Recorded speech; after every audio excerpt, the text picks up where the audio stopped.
మరో breaking news చూస్తున్నాం. రాహుల్ గాంధీతో ఎమ్మెల్యే కోమటిరెడ్డి రాజగోపాల్ రెడ్డి భేటీ అయ్యారు. ఢిల్లీ వెళ్లి రాహుల్ని కలిశారు కోమటిరెడ్డి రాజగోపాల్ రెడ్డి. మంత్రివర్గంలో స్థానం కల్పించాలని రాహుల్ని కోరారు.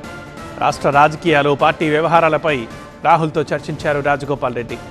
రాష్ట్రంలో కాంగ్రెస్ ప్రభుత్వం ఏర్పడిన దగ్గర నుంచి పదవి కోసం ప్రయత్నాలు చేస్తున్న మునుగోడు ఎమ్మెల్యే రాజగోపాల్ రెడ్డి ప్రతి వేదిక పైన, ప్రతి సమావేశంలోనూ తన అసంతృప్తిని వ్యక్తం చేస్తూనే ఉన్నారు. అది కూడా బహిరంగంగానే.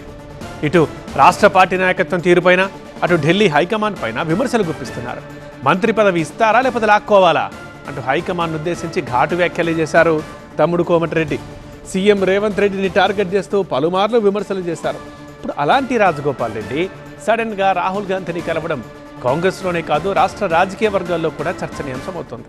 మరి ఆయనకి పదవి విషయంలో రాహుల్ నుంచి భరోసా వచ్చిందా? ఇదే ఇప్పుడు జరుగుతున్న చర్చ అండ్ సస్పెన్స్ కూడా.